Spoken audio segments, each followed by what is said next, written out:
Cancer পেশেন্টদের ক্ষেত্রে অনেক সময় দেখা যায় তাদের মুখ ড্রাই হয়ে থাকে।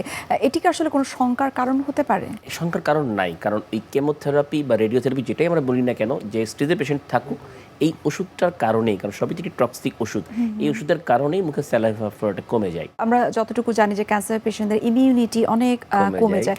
সেক্ষেত্রে আসলে কি ধরনের ট্রিটমেন্ট বা কি করা যেতে পারে যেন মুখে ড্রাইনেসটা একটু কমে আসে? প্রথমে আমরা রুগীকে কারণটা নিশ্চিত করার বোঝার চেষ্টা করি কেন তার মুখে এইটা হচ্ছে। যদি কোনো অবস্ট্রাকশন না হয়ে থাকে, মানে যেখানে চিকিৎসা লাগবে, এই ধরনের সমস্যা যদি না হয়ে থাকে, নর্মালি বাকি সব কিছুর জন্য প্রথমে আমরা কিছু ঘরোয়া টিপস দিয়ে থাকি। যেমন পর্যাপ্ত তরল খেতে, একবারে বেশি না খেয়ে সারাদিনে অল্প অল্প করে তরল খেতে, সেটা পানি হতে পারে, স্যুপ হতে পারে, ফলের জুস হতে পারে। রুগীর কন্ডিশন অনুযায়ী আমরা একটা মেনু করে দিই, আপনি এই পানিগুলি খাবেন, মুখ ড্রাই থাকে। এর পাশাপাশি কিছু মশলা যদি মুখে রাখে, যেমন লবঙ্গ কিছুক্ষণ মুখে রাখলে মুখটি ড্রাই থাকতে পারে, দারুচিনি থাকতে পারে, এগুলো বলে থাকি। আবার এটা না হলেও আবার অনেক ক্ষেত্রে রুগীদেরকে আমরা বলে থাকি সুগার ফ্রি বা চিনি মুক্ত চুইংগাম পাওয়া যায়, এখন আমাদের দেশেই পাওয়া যায়। রুগীরা ইচ্ছা করলে এটা ম্যানেজ করতে পারে। সেই চুইংগাম নিয়ে যদি মুখে দুই পাশে কিছুক্ষণ চিবাই, তাহলে চিবানোর ফলে আমাদের যে লালা তৈরির গ্রন্থিগুলো সেগুলো উত্তেজিত হয় এবং লালা মুখে আসে। তো এটাও অ্যাডভাইস করে থাকি।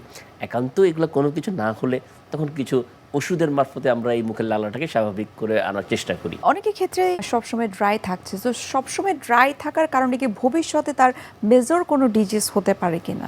হ্যাঁ, মেজর ডিজিজ বলতে মুখের স্বাস্থ্য তো অবশ্যই নষ্ট হবে। মুখ ড্রাই হলে, যেগুলো বলছিলাম, ক্যারিজ মারির তো হবে। এর পাশাপাশি মুখে খুব বাজে দুর্গন্ধ হয়। আপনি দেখবেন রোজার সময় দুর্গন্ধটি হয়, এটা কিন্তু একই কারণেই, যে লম্বা টাইম খাচ্ছে না বা মুখ ড্রাই হয়ে আছে, সে কারণে মুখে এক ধরনের দুর্গন্ধ তৈরি হয়, রুগীকে বা মানুষকে এটা বিব্রতকর অবস্থায় ফেলে। তো ড্রাইনেস আসলে কোনোভাবে কাম্য নয়, কারণ এই ড্রাইনেস থেকে মুখের রোগ, দুর্গন্ধ, ব্যক্তিত্ব প্রকাশ সব কিছুরই কিন্তু একটা বাজে ধরনের একটা প্রতিক্রিয়া পড়ে যায়। শীতকালীন মুখের যে যত্নটা, কারো ক্ষেত্রে যদি দেখা যায় যে প্রপারলি সে ব্রাশ করছে না অথবা ফ্লস ইউজ করছে না, এই ধরনের যে বেসিক যে কেয়ারটা সেটি যদি তিনি না করেন, বিশেষ করে শীতকালীন এই সময়টাতে, ভবিষ্যতে আসলে কী ধরনের প্রবলেম হতে পারে বা শীতের পরের যে সময়টা, তখন আসলে কী ধরনের অসুবিধা হতে পারে? অসুবিধার মধ্যে প্রথম যে জিনিসটা আসে সেটি হচ্ছে যে, আগে যেটা বলছিলাম, মুখ ড্রাই, মুখের মধ্যে ব্যাকটেরিয়াগুলো সক্রিয় হয়ে থাকে। একটি বিষয় দর্শকদের জানা উচিত যে নর্মাল অবস্থায় আমার আপনার মুখের মধ্যেই কিন্তু অজস্র প্রজাতির ব্যাকটেরিয়া বা ভাইরাসজনিত জীবাণু সুপ্ত অবস্থায় থাকে। গবেষণায় উঠে আসছে 700-রও বেশি প্রজাতির জীবাণু মুখে বসবাস করে, নর্মাল অবস্থায় করতে পারে। আমাদের শরীরে অন্য কোথাও কিন্তু এত ব্যাকটেরিয়া একসাথে থাকে না, যেটা মুখের মধ্যে থাকে। দেখা যায় যখন এটা অনুকূল পরিবেশ পায়, মানে ড্রাই হয়ে যায়, তখনই অ্যাক্টিভ হয়ে যায়, আর অ্যাক্টিভ হয়ে গেলেই নানা রকম রোগ তৈরি করতে পারে।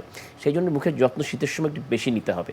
এই সময় উল্টাটা ঘটে, মুখে পানি দিতে কষ্ট হয়, কারণ যাদের এনামেল বা দাঁতের প্রতিরক্ষা আবরণ, যেটা আমরা হাসলে দেখি সাদা রঙের, এটি যদি কোনো কারণে ক্ষয় হয়ে থাকে, তাহলে খুব কমন আমাদের দেশে তো শীতের সময় আমি বলবো প্রায় 50% মানুষের কিন্তু এই কমপ্লেনটি থাকে, তারা ঠান্ডা পানি খেতে পারে না বা মিষ্টি খেতে পারে না, দাঁত শিশির করে ওঠে।